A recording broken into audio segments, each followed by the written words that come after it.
नमस्कार फ्रेंड, संसार माया या चॅनलमध्ये तुमचं स्वागत आहे. सध्या हिवाळ्याचे दिवस आहेत, यामुळे थंडीचे प्रमाण हे जास्त आहे. थंडीच्या दिवसांमध्ये बऱ्याच जणांना सर्दी खोकल्याचा त्रास हा जास्त होतो. सर्दी खोकल्याचा त्रास हा वातावरण बदलल्यामुळे तसेच धुळीमुळे सुद्धा हा त्रास होऊ शकतो. पण यावर अँटीबायोटिक औषध घेणं हे सगळ्यांना सहन होत नाही.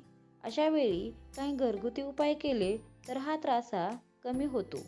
म्हणून आज आपण काही घरगुती उपाय हे पाहणार आहोत, ज्यामुळे सर्दी खोकला हा कमी होऊ शकतो. नंबर 1 चा उपाय आहे आल्याचा चहा.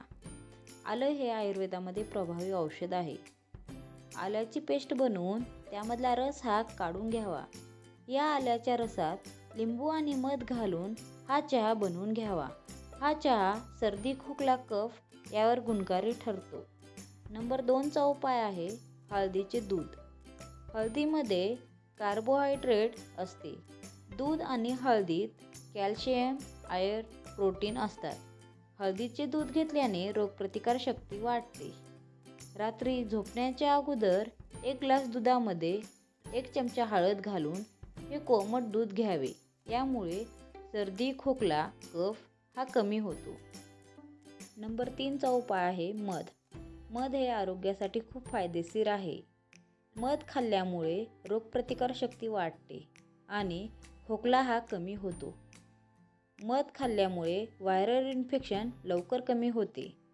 यामुळे मध हे खूप फायदेशीर आहे. नंबर 4 चा उपाय आहे मीठ आणि कोमट पाणी.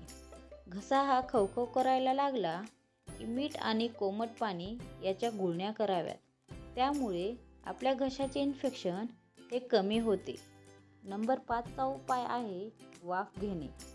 सर्दी झाली की लगेच होणारा परिणाम म्हणजे नाक बंद होणे. अशा वेळी आपण गरम पाण्याची वाफ घेतली की आपणाला श्वास घ्यायला बरं होतं आणि हळूहळू आपले नाक हे मोकळे होते आणि श्वास हा चांगल्या प्रकारे घेता येतो. त्यामुळे गरम पाण्याची वाफ ही सुद्धा फार महत्त्वाची आहे.